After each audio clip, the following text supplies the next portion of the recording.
देखिए, सबसे पहली बात जो हमने कल आप लोगों के साथ की थी वो ये थी कि deduction in computing the income chargeable under head, कौन सी ऐसी चीज़ें जो आप डिडक्ट कर सकते हैं। उसमें हमने कहा था वो खालिस्तन तमाम चीज़ें डिडक्ट की जा सकती हैं, एक्सपेंडिचर जो इनकर्ड किए गए हैं exclusively for the business, for any purpose लिया गया पैसा या फॉर एनी अदर पर्पस किया गया वर्क जो है उस पर डिडक्शन अलाउ नहीं होगी।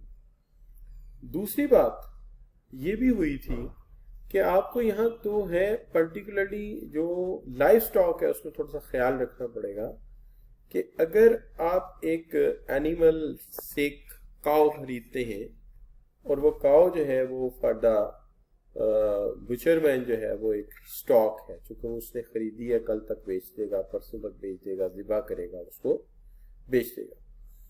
लेकिन जो फिक्स्ड एसेट्स हैं particularly for milk man and other, तो वो उसके लिए एक मशीन की तौर पे इस्तेमाल हो रही है जिसमें से मिल्क प्रोड्यूस हो रहा है, वो बेचा जा रहा है। ठीक है, तो इस चीज का ख्याल रखना है। तो इस केस में पर्टिकुलरली चूंकि ये सेलेबल आइटम होती है, इसने एंड में डेप्रिशिएट होकर भी बिकी जाना है, चाहे वो कार केस बन जाए, चाहे वो जो है ना दूध देने वाली गाय रह जाए, तब भी उसने बिक जाना है। तो ऐसी सूरत में डेप्रिसिएशन की बजाय जो लॉस है दैट इज डिडक्टेबल, लॉस जो है वो डिडक्टेबल है। लेकिन बात चीजें ऐसी हैं जिनको आप आगे सेल नहीं कर पाते, पर्टिकुलरली जैसे सॉफ्टवेयर वगैरह हैं, तो इन पे डेप्रिसिएशन आप कर सकते हैं, you can depreciate it. Otherwise वो अल्टीमेटली डेप्रिशिएट हो जाएगा जब इवेंट एग्जिस्ट करेगा। उसके बाद आ गया अमलगमेशन की बात हुई थी कि दो कंपनीज हैं, एक कंपनी है और एक बी कंपनी है। ठीक है, दोनों अगर इकट्ठे हो जाते हैं तो जाहिर है हमें कुछ लीगल एडवाइजरी की जरूरत पड़ेगी, कुछ फाइनेंशियल एडवाइजरी सर्विसेज की जरूरत पड़ेगी और कुछ एडमिनिस्ट्रेटिव कॉस्ट बेयर करनी पड़ेगी, जैसे पेंट, कलर्स, लोगो, स्टेशनरी चेंज होगी, तो वो सारे अखराजात जो माइनस करने की इजाजत है। इससे आगे जब हम बढ़ते हैं तो फिर वो चीजें आ जाती है इस पर डिडक्शन अलाउड नहीं है।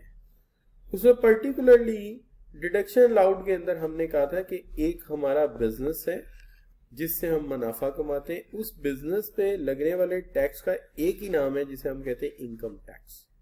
इस पर डिडक्शन अलाउ नहीं है, इस पर डिडक्शन अलाउ नहीं है। क्यों अलाउ नहीं है? बिकॉज ये तो आपका ड्यू टैक्स है। लेकिन अगर आप यूज करते हैं कोई भी फिक्स्ड एसेट जो आप इस्तेमाल कर रहे हैं अपने बिजनेस में, जैसे कोई ट्रक इस्तेमाल कर रहे हैं फॉर लॉजिस्टिक, ठीक है, कोई कार इस्तेमाल कर रहे हैं या पिकअप इस्तेमाल कर रहे हैं, तो ये जो चीजें हैं इन पे टोल टैक्स भी पड़ेगा, इन पे फ्रेट चार्जेस भी पड़ सकते हैं, इनके ऊपर कोई रोड टैक्स लग सकता है, कोई बिल्डिंग है तो अल्टीमेटली उसके ऊपर कोई किसी खास किस्म का कोई प्रॉपर्टी या डीएचए टैक्स वगैरह पड़ सकता है।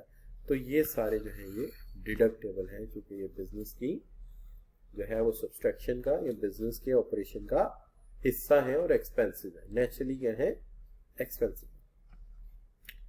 अब सवाल ये पैदा हो जाता है कि इसका मतलब ये है कि कोई भी टैक्स ऐसा जो आपने दिया है पाकिस्तानी इनकम में या फॉरेन में वो माइनस नहीं हो सकता, ठीक है। लेकिन अगर आपने किसी चीज को इस्तेमाल करते हुए कोई सेल्स टैक्स, एक्साइज ड्यूटी दी है तो वो अलाउड एज अ डिडक्शन हो सकती है, ठीक है। लेकिन शर्त यह है कि वो चीज बिजनेस में आपने इस्तेमाल की और उस पर आपको ये देना पड़ा। क्लियर जी? अच्छा, अब बच्चों बात आ जाती है, ये हमने देख लिया था, see any expenditure from that person के। याद रहे कि अगर किसी भी एक्सपेंडिचर पर जो टैक्स आपका बाय लॉ आपको माइनस करना चाहिए था वो आपने नहीं किया, तो अगर आपने ऐसा किया है कि टैक्स माइनस नहीं किया तो आपको डिडक्शन भी लाओ नहीं होगी। अगर टैक्स माइनस नहीं किया तो डिडक्शन भी लाओ नहीं होगी। और फिर ये भी याद रहे कि अगर आपने कोई चीज खरीदी है अपने बिजनेस के लिए, रॉ मटेरियल की कोई चीज, उसको लाने पे या खरीदने पे आपको कोई कमीशन देनी पड़ी है, और वो कमीशन जो है वो आपने यहाँ आपने इसके ऊपर जो है रॉ मटेरियल इसके ऊपर सॉरी डिडक्शन करनी थी। क्या करनी थी? टैक्स की डिडक्शन करनी थी। जैसे कार बना रहे हैं तो कल मिसाल दी थी टायर की, कार के लिए कोई बैटरीज की जरूरत पड़ गई थी, ठीक है, या कार के लिए कोई टायर की जरूरत पड़ गई थी, तो इसका भी रूल ये है कि आपने जब खरीदा है तो उसका टैक्स निकालते और माइनस करके जमा करवा के आते। लेकिन चूंकि आपने ये टैक्स डिडक्ट नहीं किया था तो यहाँ पे थोड़ी रियायत है, वो ये है कि जो भी आपका एक्सपेंस आएगा उसका 20% डिसअलाउंस करके 20% डिसअलाउ करके माइनस की इजाजत हो जाएगी, डिडक्शन की इजाजत हो जाएगी। ठीक हो गई बात? अच्छा, अब इसके बाद आ गया ये पर्टिकुलर लॉ था general store and grocery stores के लिए। ठीक है, general store and grocery stores के लिए ये है कि आप कोई आइटम कोई आर्टिकल किसी से मंगवाते हैं और उस पर आपको कमीशन देना पड़ता है, तो वो भी आप माइनस कर सकते हैं। लेकिन आपको जनरल स्टोर जो कोई छोटा बिजनेस है ना, उसके लिए शर्त यह है कि आपका नाम एक्टिव टैक्स पेयर लिस्ट में होना चाहिए। अगर ऐसा ना हुआ तो फिर जो भी चीज आप सेल करेंगे इस सेंस में, उस सेल का सिर्फ 0.2% आपको अलाउ होगा, वो भी लोअर ऑफ। अगर इससे कम है तो एक्चुअल माइनस कर लीजिए, अगर इससे ज्यादा है तो फिर ये डिडक्ट कर लीजिए, इससे ज्यादा डिडक्ट करने की इजाजत नहीं होगी। अच्छा, उसके बाद बच्चों बात आ जाती है यहां से इंटरटेनमेंट एक्सपेंडिचर। पहले देखिए यहां पे क्या लिखा हुआ मैंने, डिडक्शन नॉट अलाउड। कौन सी डिडक्शन नॉट अलाउड है, जरा गौर कीजिए। Entertainment expenditure exceeding such limits as may be prescribed। इसका मतलब प्रेस्क्राइब्ड है नहीं, प्रेस्क्राइब की जा सकती है। अगर हमें कुछ गलत लगा तो हम प्रेस्क्राइब कर देंगे, की नहीं हुई, कर देंगे। मे बी प्रेस्क्राइब की जा सकती हैं अगर हमें लगा कि आप कुछ गलत करने जा रहे हैं। और वो क्या हो सकता है, 500 रुपए कमाया और 400 रुपए एंटरटेनमेंट में लगा दिया, तो ये तो हमें भी पता है कि ये नहीं हो सकता। या अगर आप ऐसा कर रहे हैं तो फिर आपको रोकना हमें आता है, ये वो कह रहा है। अगर वो लिमिट के अंदर है तो अलाउड है। तो ये जो नॉट का वर्ड है किसके लिए फिर यूज हुआ यहाँ पे, एक्सीडिंग लिमिट के लिए, बाकी के लिए अलाउ है। इसका मतलब नॉट का वर्ड सिर्फ उनके लिए है जो हद से तजावज करने वाले, जो हद के अंदर रहने वाले, उनके लिए नहीं है।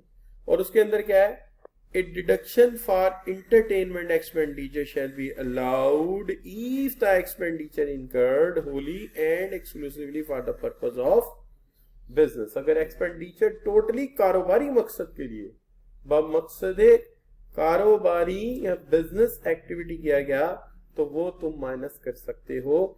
अगर किया गया किसके लिए, एंटरटेनमेंट के लिए। अब इस एंटरटेनमेंट में दो चीजें हैं, एक ये है कि आपको मुल्क से बाहर जाना पड़े या आपके कस्टमर को मुल्क में आना पड़े। आप जाएंगे तो चूंकि आप मेन कंपनी है, वो आपका कस्टमर है, आप कस्टमर से नहीं कहेंगे मुझे होटल में स्टे दो, क्या हाल है भाई, आप सप्लायर है ना, आप बल्कि उसके लिए गिफ्ट लेके जाएंगे। तो लिहाजा इस सेंस में incurred outside Pakistan on entertainment for business transaction, आप गिफ्ट लेके जाएंगे ना उसके लिए, तो कोई ट्रांजैक्शन करेंगे उसके लिए गिफ्ट खरीदेंगे, ठीक है। Where expenditure is allocated as a head of office expenditure, head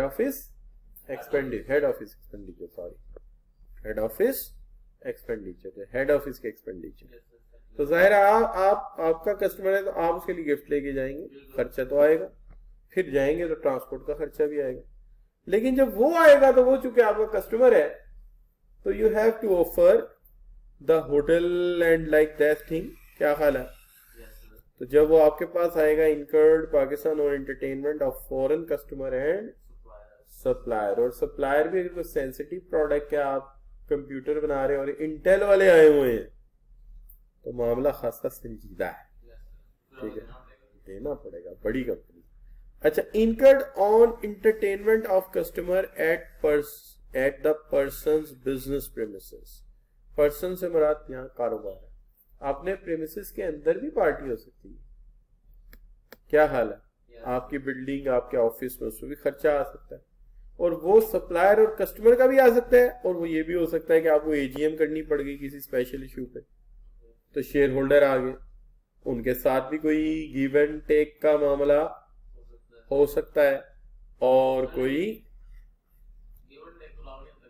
नहीं गिव एंड टेक से मरा है कोई पैटीज, कोई समोसे, कोई चाय, सॉरी गिव एंड टेकिंग आप ये समझे, गिव एंड टेक मतलब कोई चाय, कोई समोसा, कोई पार्टी मैं कह रहा हूँ, अच्छा रिफ्रेशमेंट, ठीक है। इसी तरह कोई एजेंट्स आ गए या कोई डायरेक्टर आ गए कराची से हमारी डायरेक्टर्स मीटिंग में, और जाहिर है वो कराची से आए हैं तो हमें उन्हें कुछ खिलाना पिलाना तो पड़ेगा। वो कहें चले जी मैं अपनी हालांकि घर रह लूंगा लेकिन आपके ऑफिस आया तो कुछ एंटरटेनमेंट तो होगी। इसी तरह incurred eight opening of branches, जब ब्रांचेस खोली जाती तो बाकी खर्चे तो जाएंगे कैपिटल हेड में, फिक्स्ड एसेट में, लेकिन डिले तक रुकना पड़ता है वर्कर्स को।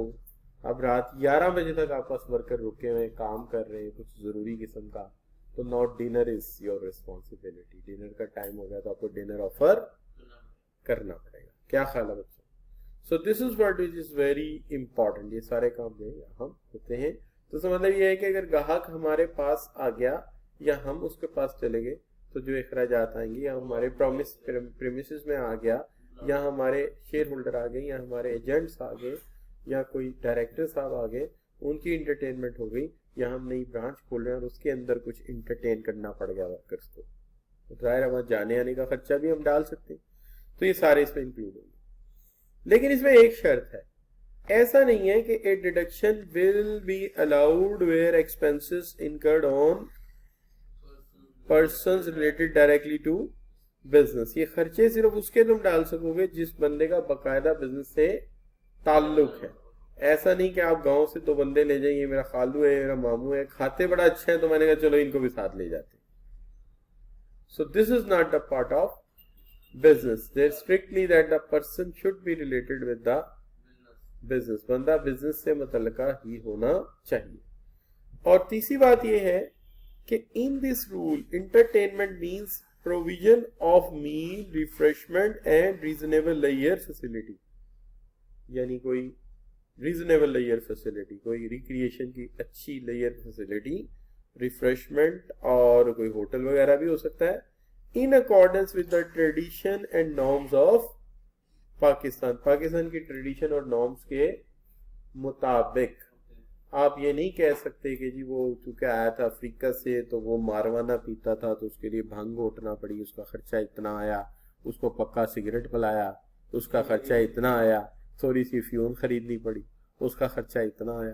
तो ये जो चीजें ये अलाउड नहीं है अकॉर्डिंग टू रिवायात एंड ट्रेडिशन ऑफ पाकिस्तान। और दूसरी बात ये कि अपनी हद में, क्योंकि अगर आप जो है वो हम ना क्रीम पार्क में स्टार एवीज के नाम से एक एकेडमी चलाई है हमने, तो हमारा पहला टीचिंग एक्सपीरियंस वहां से हुआ कि हम सब गवर्नमेंट कॉलेज के लड़कों ने मिलके जो है एक एकेडमी खोल ली। अब जो एकेडमी खोल ली ना वहां पे, तो वो 10 मरले की एकेडमी है, खासी बड़ी, अभी एक दोस्त चला रहे होंगे हमारे वहाँ।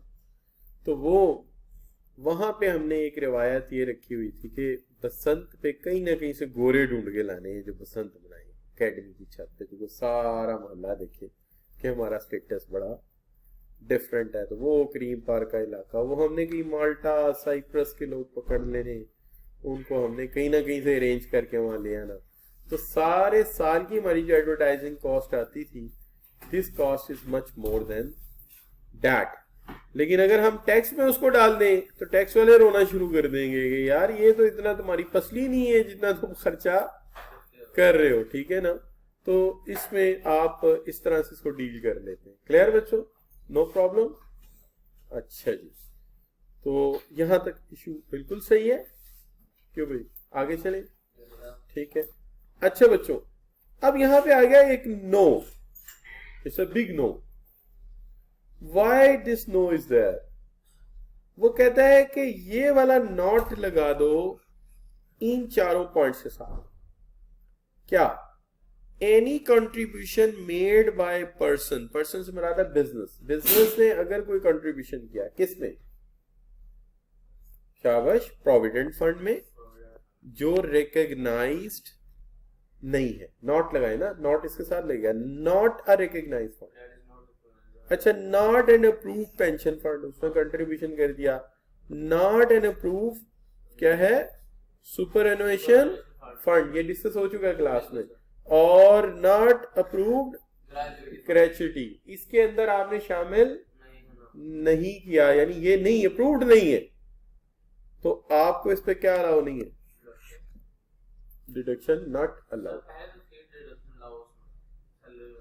नहीं, वो जब हम 21 आए थे तो 21 में नॉट शुरू हो गया था, वो 20 था, तो 20 में आते ही नॉट अलाउड शुरू हो गया था, तो ये अलाउड नहीं है। किस सूरत में अलाउड नहीं है जी,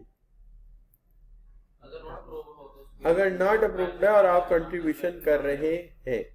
लेकिन मैं इसको यूं समझाऊंगा आपको कि प्रोविडेंट फंड में आपने कंट्रीब्यूशन किया, रिकग्नाइज है या अनरिकग्नाइज, दोनों में ही नॉट अलाउड, दोनों में ही नॉट अलाउड है। सिर्फ एक एक्सेप्शन है, और वो भी किस पर, रिकग्नाइज पर, कि अगर आप ये साबित कर दें कि we have arrangement to deduct and submit tax on retirement, के हमारे पास बकायदा कोई पढ़ा लिखा चार्टर्ड अकाउंटेंट है, उसने एक निज़ाम बनाया हुआ है, वो प्रोसेस डॉक्यूमेंटेड प्रोसीजर के तहत है, जिसके अंदर जब हम कंट्रीब्यूशन करते हैं तो बकायदा तौर पे टैक्स माइनस किया जाता है उन्हें रिटायरमेंट, और जाके आपके डिपार्टमेंट में जमा कराया जाता है। इसका मतलब रिपीट अगर बंदा करे तो यूं सोचे कि प्रोविडेंट फंड में कंट्रीब्यूशन या ग्रेचुइटी फंड में कंट्रीब्यूशन या सुपर एनुएशन फंड में कंट्रीब्यूशन डिडक्शन अलाउड नहीं है, चाहे रिकग्नाइज्ड है चाहे अनरिकग्नाइज्ड। सिर्फ रिकग्नाइज में एक्सेप्शन मौजूद है कि अगर आपने ये निजाम मजबूत तरीके से बना लिया है तो फिर आप डिडक्शन कर सकते हैं, अदरवाइज आप डिडक्शन नहीं कर सकते। तो अब जरा ये पढ़िए, any contribution made to recognise provident fund, approve pension plan, ये देखिए recognised, approve pension plan, approve superannuation fund, approve gratuity fund shall be allowed deduction to the taxpayer if he has made effective arrangement for the deduction of tax on payment and made by fund. But this is allowed and not allowed. No deduction shall be allowed to a pension for contribution made to unrecognized fund, provident fund, unapproved pension fund, unapproved superannuation fund और unapproved gratuity fund. तो basic बात वो कहते हैं कि approved में तुम्हें allow है, अनअप्रूव्ड में अलाउ नहीं है, लेकिन अप्रूव्ड पे भी अलाउ कब है, कब है, जब ये कि हम इसका निजाम बिल्कुल सही है और हम डिटेक्ट करें। क्लियर जी, ये इस लॉ की वजाहत है बुक में, क्लियर हो गई बात। अच्छा, अब अगर देखें तो F जो है वो क्या है, कंट्रीब्यूशन टू प्रोविडेंट और other fund establish for benefit of employ if person has not made effective arrangement to secure the tax will be deducted from any payment made by the fund. अगर आप ये साबित ना कर सके कि आपने सिक्योर पेमेंट की हुई है तो फिर आप माइनस भी नहीं कर सकेंगे, फिर ये वाला नॉट इसके साथ लग जाएगा। क्लियर जी, नो डाउट, मुश्किल बात तो नहीं कर रहा कोई। अच्छा चलिए, अब आगे बात, फाइन पेड, जुर्माना अदा किया, जुर्माना अदा किया तो वो अलाउड नहीं है, लेकिन किस सूरत में, अगर वो जुर्माना पे किया है आपने गवर्नमेंट के किसी इदारे या गवर्नमेंट के रूल लॉ या रेगुलेशन को वायलेट करने का, वो अलाउड नहीं है। लेकिन अगर आपने पेड किया है किसी और एंटिटी को, फिर ये अलाउड है। आप कहेंगे और एंटिटी की मिसाल क्या हो सकती है, मिसाल ये हो सकती है कि सीएफई के बच्चों ने फीस लेट जमा कराई, वो फीस आगे आई कैप को लेट चली गई, वो फीस आगे आई कैप को लेट चली गई। जब आई कैप को फीस लेट गई तो fine is not taken by the government. Fine जो है गवर्नमेंट ने तो नहीं ना लिया, क्या हाल है, fine is not taken by the government. Fine जो है वो गवर्नमेंट ने नहीं लिया, फाइन किसने लिया? आई कैप ने। लिहाजा ये अलाउड है। ये क्या है? ये अलाउड है, ठीक है। लेकिन अगर आपने कोई रिटर्न लेट फाइल की, सितंबर में करनी थी, अक्टूबर में की जाके, गवर्नमेंट ने फाइन लगा दिया, वो आप माइनस नहीं कर सकते।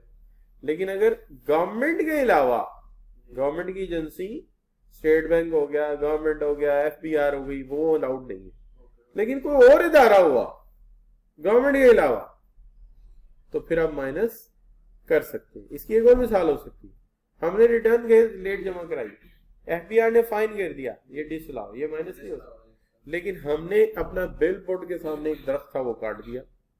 गार्डन टाउन की सोसाइटी है, उन्होंने कहा जी ये आपने क्या जुल्म किया, ये दरख्त पे तो 18-20 चिड़ियां रहती थी, 2 कौवे रहते थे, और वो यहाँ के कदीम बासी थे, आपने उनके घर तबाह कर दिया, आपको 2000 रुपये जुर्माना होगा। ये 2000 रुपये जुर्माना हम एक्सपेंस में डाल दें, क्योंकि बिल बोर्ड को नुमाया करने के लिए दरख्त हटाना जरूरी था और दरख्त को हटाने के लिए जुर्माना अदा करना जरूरी था। तो ये एक्सपेंस ऑफ बिजनेस है, ये एक्सपेंस ऑफ बिजनेस है। बैन ही सीएफई की इज्जत बचाने के लिए फाइन देना जरूरी था। अगर बच्चों की फीस जमा ना कराते हो, पेपर ना देते, हमारा नाम खराब होता।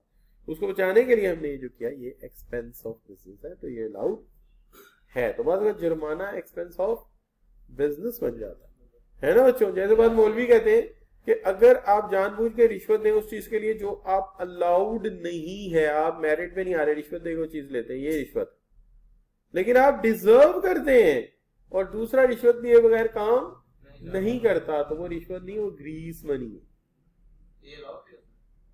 बात मौलवी कहते हैं कि अलाउ है। मिसाल के तौर पे एक बंदा लेक्चरर हो गया, हमारा अपना दोस्त, उसकी सैलरी उसके अकाउंट में नहीं डाल रहे, 2 साल तक बजट बनता रहा और बजट में से सैलरी मिलती थी और उसे साल की सैलरी इकट्ठी मिलती थी।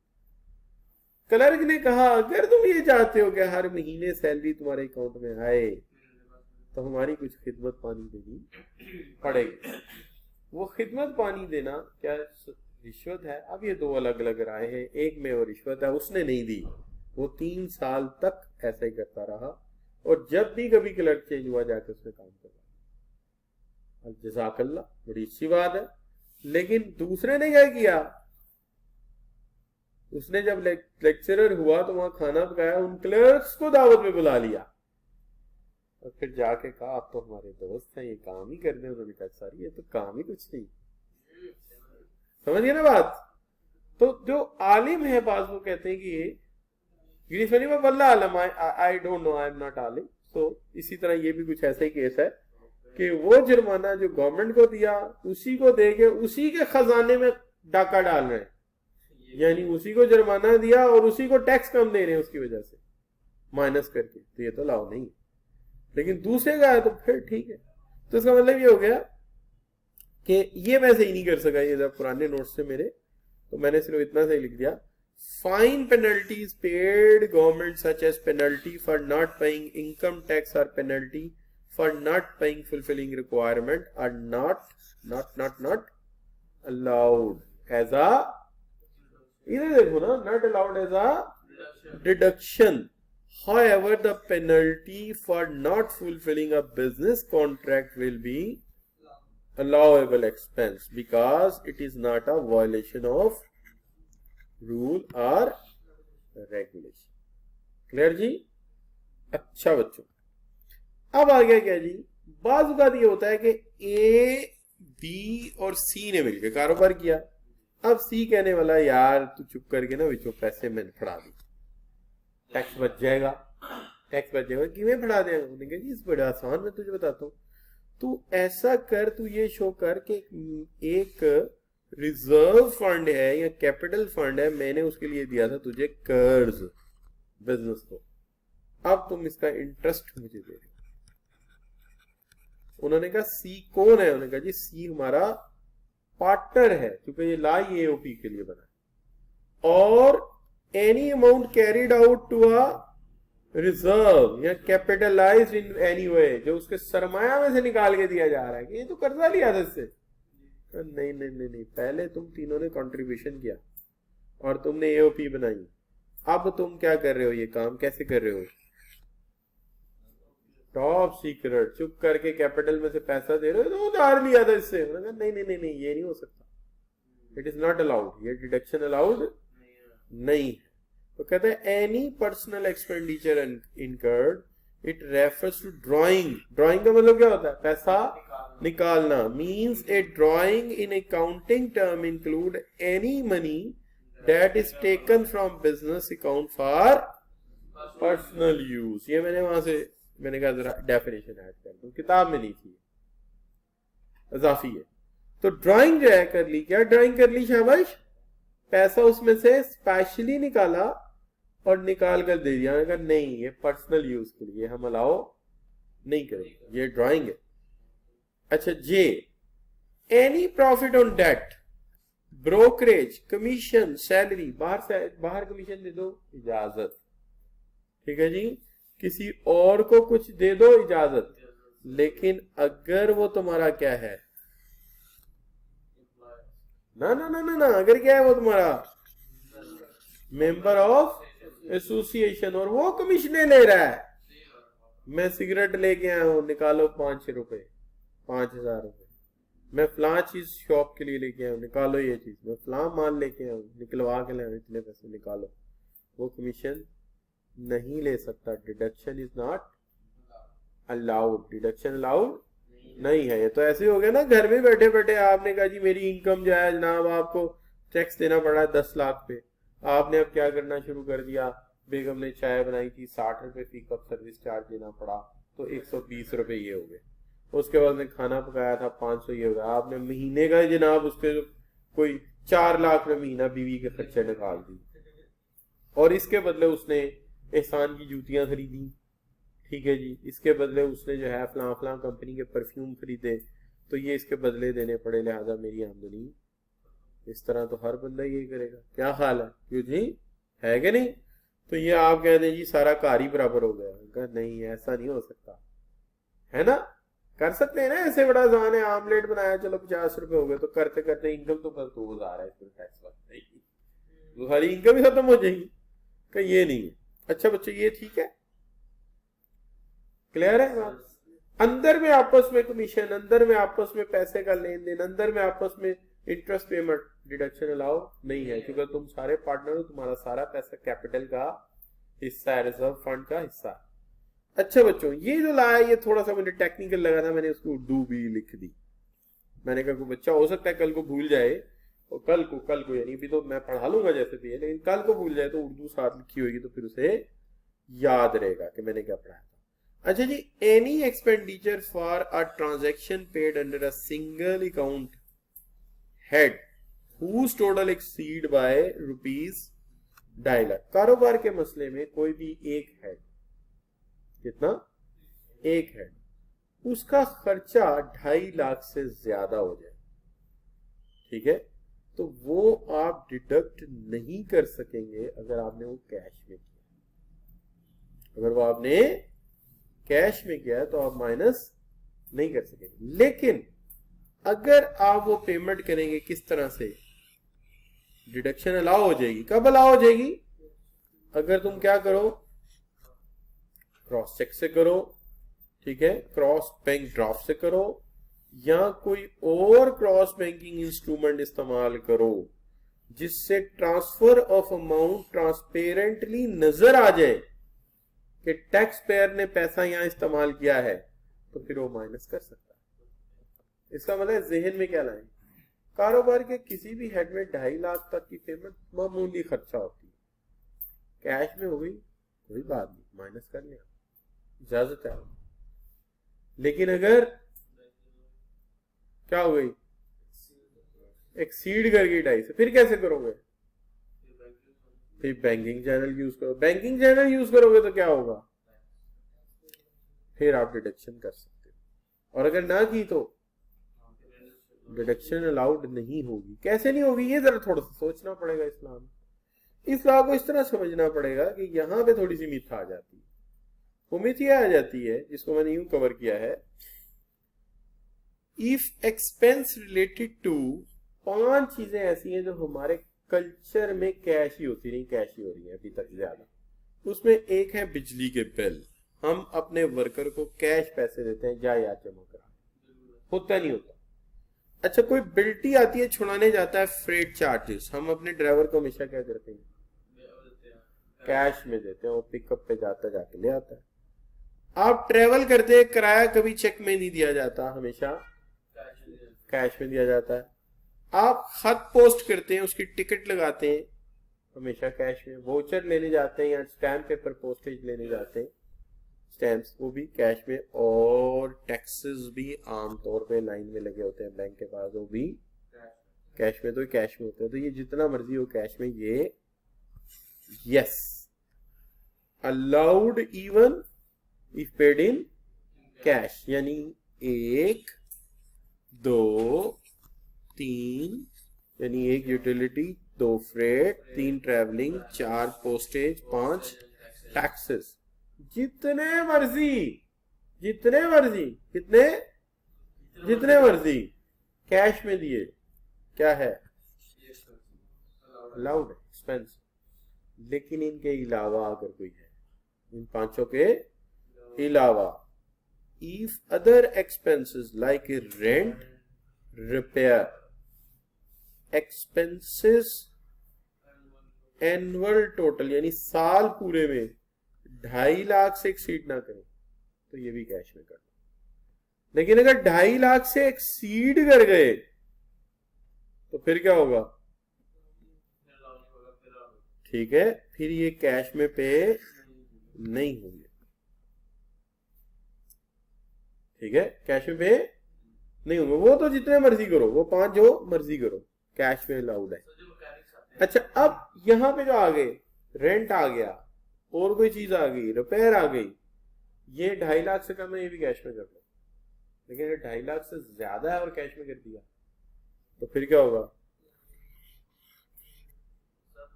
Not paid in cash.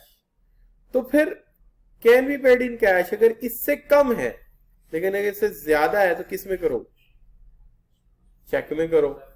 और अगर कर दिया तो क्या होगा, पहले ये समझना जरूरी, फिर आपके इस बात पे सवाल करेंगे कि should be paid through mode of specified in law. अगर बढ़ गया तो क्या करोगे, नहीं बढ़ा तो कर दो कैश में, नो का मतलब इससे नहीं बढ़ा तो कैश में कर दो, अगर बढ़ गया तो क्या करो। और however individual payment up to 25,000 allowed है, अगर कैश में भी कर दोगे 25,000 फिर भी अलाउड है, इंडिविजुअल। अब इसको कैसे समझेंगे, यहाँ 2 अकाउंट बनाते हैं। फर्ज कीजिए ये मैंने कैश में पेमेंट कर दी, कितनी है, साल भर की पेमेंट कितनी है, तो जावज नहीं कर गई, और मैंने किस में कर दी, कैश में। अब इसमें से ये पेमेंट अलाउ नहीं है, ये पेमेंट अलाउ नहीं है, ये अलाउ। क्यों, रूल क्या था, अगर तुम कैश में दे देते हो तो जो अमाउंट भी 25 से ज्यादा होगी वो अलाउड नहीं होगी, इंडिविजुअल, और जो 25 से कम होगी वो अलाउड होगी। यानी कैश पे पेमेंट कर दी तो जो इंडिविजुअल पेमेंट 25,000 से कम है वो छोटी है, उसकी खैर है, वो अलाउड है तुम्हें, और जो भी 25 से ज्यादा होगी वो अलाउड नहीं होगी। अब जरा ये वाला देखो, यहां कितनी है, 55,000। अब इसमें ये भी अलाउ हो गया, ये भी अलाउ हो गया। क्यों अलाउ हो गया, क्योंकि 2.5 लाख से कम है। 2.5 लाख से कम है, जितनी मर्जी अंदर की एंट्रियां हैं, इवन 1.5 लाख अमाउंट है, एक एंट्री 1 लाख की, वो भी अलाउड है। अब 2.5 से ज्यादा हो गई तो क्राइटेरिया पे आ गई, उन 5 के अलावा भी है और 2.5 से ज्यादा है तो क्राइटेरिया पे आ गई। अब 25 से कम वाली तो हम एक्सेप्ट कर लेंगे, लेकिन 25 से ज्यादा वाली काउंट नहीं करेंगे। इससे बड़ी एग्जांपल जो है वो हमारे पास बुक, क्योंकि लॉ जो है वो रिवर्स ऑर्डर में लिखा गया है, लिहाजा इसलिए यहां बच्चा कंफ्यूज होता है। तो मैंने उसको सीधा कर दिया, पहले क्या करो, ये 5 चीजें देखो, ये तो अलाउड है, ये कैश में करो, जैसे मर्जी करो, अलाउड है। उसके बाद इधर आ जाओ, इसके अलावा खर्चे 2.5 लाख से कम है अलाउड है, 2.5 लाख से ज्यादा तो किस में करो, बैंकिंग चैनल में। नहीं किया तो स्क्रूटनी में आ गया, स्क्रूटनी में आ गया तो फिर भी 25,000 तक अलाउ कर देंगे, बाकी सारे नॉट अलाउ कर देंगे। अब इसीलिए यहाँ पे इसने पहले ये लिखा कि जनाब आप जो है वो 25,000 से ज्यादा की पेमेंट इस तरह कर दें तो फिर हम नहीं पूछेंगे, और आगे जाके इसकी वजाहत की इन्होंने कि अगर एक्सपेंडिचर एक्सीड कर गए कितने से, अगर आपने however if payment can be made and violation of above condition, यानी आपने कंडीशन वायलेट कर दी, इसका मतलब आपने पैसे कैश में कर दिए, कैश में कर दिए, तो फिर हम देखेंगे कि वो एक्सपेंडिचर जो 25 से एक्सीड नहीं करता वो भी अलाउ कर देंगे, लेकिन 25 से ज्यादा हुआ नहीं करेंगे। लेकिन साथ ही ये बता दिया कि ये इसमें एक्सेप्शन, इसमें यानी ला का एक हिस्सा यहाँ कंप्लीट हो जाता है, आगे एक्सेप्शन आ जाती है, उसके अंदर आप जो मर्जी करें। हमने जब लिखा हमने उलट शुरू कर दिया कि पहले एक्सेप्शन को अलहदा कर लो, क्योंकि सवाल हल करने का तरीका जरा थ्योरी से बात डिफरेंट लेना पड़ता है। क्लियर बच्चों? अच्छा जी, अब आ गई बात यहाँ पे कि सैलरी को मैं आज 3 हिस्सों में बांट लेता हूँ, आज लोग मैंने स्लाइड में 2 बनाई है। देखिए सैलरी को जो पिछली प्रोविजन है वो साथ में ला लेते हैं। आपने टैक्स नहीं काटा सैलरी से, तो आप क्या करेंगे? डिडक्ट कर सकेंगे? डिडक्ट नहीं कर सकेंगे। क्यों नहीं डिडक्ट कर सकेंगे? आपने सैलरी से टैक्स नहीं काटा। लेकिन इसके अंदर एक बात और ऐड कर लीजिए कि एम्प्लॉय को पता चला मेरा टैक्स नहीं काटा, उसने कहा मुझे तो एक सिविलाइज सिटीजन बनना है, एम्प्लॉय ने टैक्स दे दिया, और ये अमूमी तौर पे हो जाता है, तो ये दोबारा फिर क्या हो जाएगा? अलाउड हो जाएगा।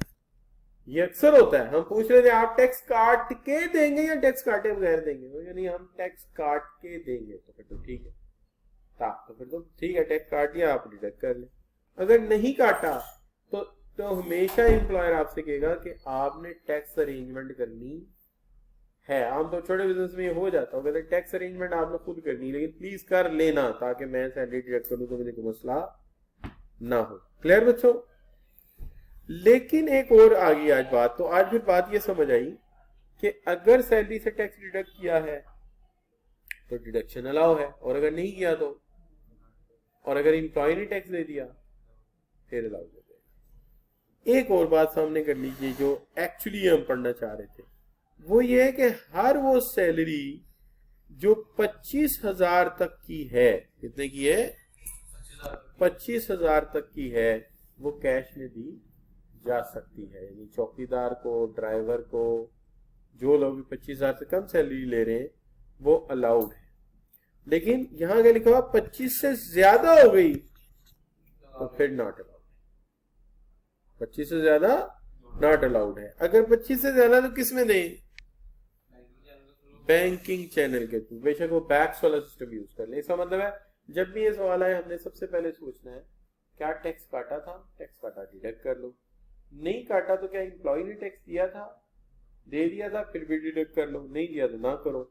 और तीसरी बात ये सोचनी कि क्या सैलरी 25,000 से कम थी और टैक्स नहीं काटा, कोई मसला नहीं है, क्योंकि 25,000 सैलरी जो है वो टैक्स में आती ही नहीं, टैक्स में आती नहीं ना, वो तो टोटल बनेगी मेरे ख्याल में 2.5 लाख, उसके ऊपर टैक्स आता भी नहीं। तो 25,000 तक अगर कैश देती तो कोई मसला नहीं, लेकिन 25,000 से ऊपर है तो फिर तुम क्या करो, फिर बाकायदा तौर पे चेक बनाए या वो भी क्रॉस चेक करो।